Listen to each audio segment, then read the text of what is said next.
Alright guys, it's Mr. Lynch coming back at you with another great math video. As always guys, make sure you hit like, make sure you subscribe, make sure you are ringing that notification bell so you guys can see these videos as soon as they come out. Alright guys, so today, multiplying groups and the distributive property. Alright, I'll let you guys write out 50 as many ways as you can. Honestly, that is just a way you use addition, multiplication, division, subtraction, whatever you guys can think of. So, let's look down here at number line models for multiplication. All right, so we got 5 times 10, so we have 5 groups of 10. So we go from 0 to 10, and we do that 5 times. So we have 5 groups of 10. And over here we got 10 times 5, which is 10 groups of 5. Now here's something a little bit different. So in the number line on the left, there are 5 groups of 3, and then there are 5 groups of 7. So we can write this out as 5 groups of 3 plus 7, because we all know that 3 plus 7 is 10. So if we take 5 groups of 3, we do 3 5 times, we're going to get to 15. And if we add 35 to that, we're going to get to that 50. So that's 15 plus 35, which we know is 50. That's weird.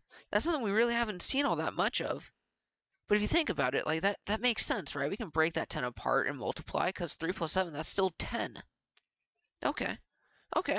So that's kind of where we're going to go in this lesson, guys, is breaking things up and multiplying them to have them look different than what we've done before. So on the number line below, show a length of 1 unit. So let's go 1 unit right there. So we'll go 0 to 1. Now we're going to make a length of 3 units. We're going to take this distance 3 times. 2 and 3. So, we now have a length of 3 units. And just like we did up there, guys, we're going to do down here, we're going to go from 0 to x. I'm going to say x is like right here.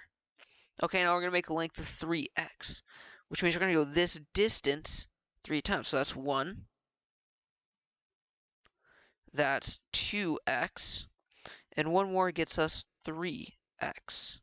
So, like I've been saying in class a ton, guys, x is just a number. It's a variable that is a placeholder for a number that we don't know yet. So really, x is just a number. So we can go x distance. So now we're going to look at area models for multiplication. I love area models.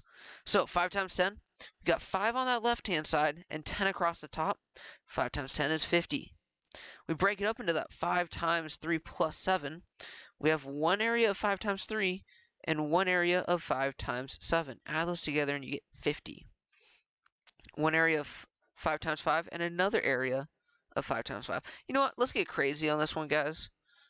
So we got a square, or we got a rectangle. We've got 5 over here. I'm going to do a 2 here. And I'm going to do an 8 over here. 5 times 2, that's 10. 5 times 8 is 40. I want you guys to choose something different than 2 and 8. Okay? Choose something different so that we still get we get a representation of 50. Now let's draw a model for 3x.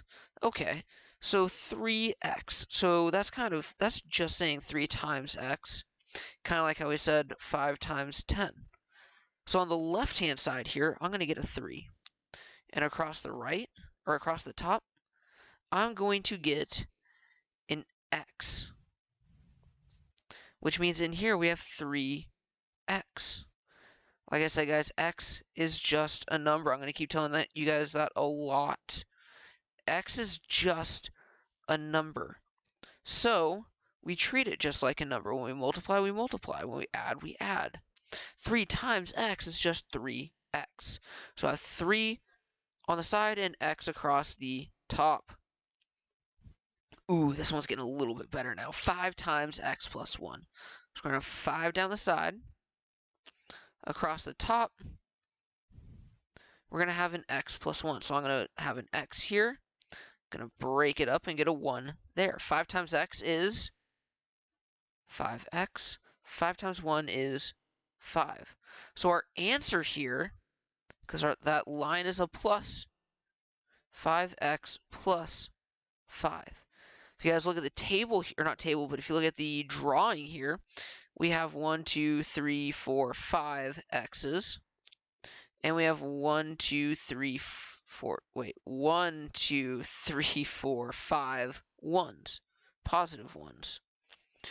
We go x plus 1, we go another x plus 1, we go another x plus 1, and another x plus 1, and finally a fifth x plus 1.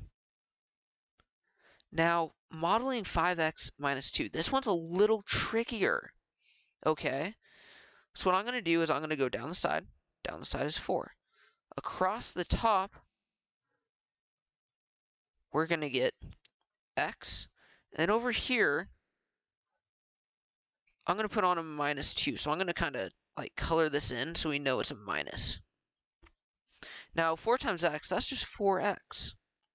4 times negative 2 is negative 8. So we know we're taking this away. We know we're taking that 8 away. So if we write this out, we get 4x minus 8 as our simplified version. And I want you guys to write this out 3 different ways. It could be, 6x plus 7 minus 2x minus 15. Something like that. Now, the numbers in front of the parentheses tell you how many groups. That's how it's always been. 5 times 3 is 5 groups of 3. So that means that 5 times 2 plus 1 is 5 groups of 2 and 5 groups of 1. Well, plus, really. 5 groups of 2 plus 5 groups of 1. It just tells you how many groups you're going to have. That's all that number out in front of the parentheses means. We're not trying to trick you. We're not trying to change things up. It just means how many groups. So, 3 times 2x minus 5. So we have 3 groups of 2x.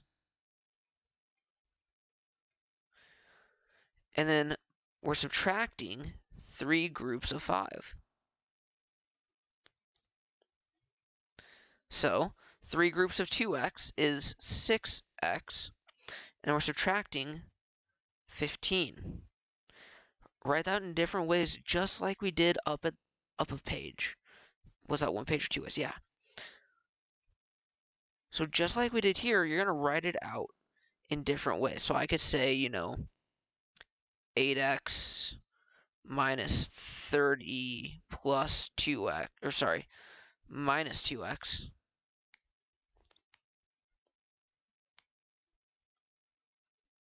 Plus 15. And that will get me that 6x minus 15. Now, when they have a minus in the grouping, just like we have here, that means we're taking away 3 groups of whatever, or we have 3 groups of that negative number. We have the opposite of however many groups of something. It just means that we're taking it away. And with the distributive property, guys, let me rewrite this. I told you guys about the distributive property before. And what it means is we take whatever's out here and we multiply by each part inside the parentheses. So 3 times 2x is 6x. 3 times negative 5 is negative 15. So we end up getting 6x minus 15. Now for these down here, you really don't need to draw a model unless you want to. I don't care if you guys draw models. You guys can draw models all you need to. Let's do one real quick, though. So 2 times 3. 2 times 3 is 6. 2 times x is 2x. So we get 6 plus 2x there. Over here, 3 times 3x is 9x. And 3 times negative 2 is negative 6. So as you can see, guys, we draw these arrows in. Let's do this. 4 times 3x and 4 times negative 1. Drawing these arrows really helps you see what we're multiplying in each of these parts. 4 times 3x, that's 12x. 4 times negative 1 is negative 4. And that is the simplified version. That is how we simplify these expressions. So we talked about order of operations. So hopefully you guys remember order of operations, or PEMDAS. Parentheses and exponents, multiply and divide, add, subtract. We do it in order from left to right. And we break it off, add, subtract. We do it at the same time, multiply, divide at the same time. Parentheses and exponents are at the same time. So in each of these, we read it from left to right. So if you have parentheses on the left and the right, so let's say you've got like, I don't know, 5 times 3x minus 3 plus 7 times 3x times 5 plus 2, well, you're going to do your parentheses first. And you do it from left to right, so you have 5x minus 15x minus 15 plus 21x times 5 plus 14. Then we do our multiplication, so we do this next, and then we're going to add, subtract from left to right. Okay? So guys, that is it for this lesson, lesson 3.1G, going over distributive property and grouping with multiplication. As always, guys, make sure you hit like, make sure you subscribe, make sure you are ringing that notification bell so you can see these videos as soon as they come out. As always, guys, enjoy the math and have a great week. We'll see you next time.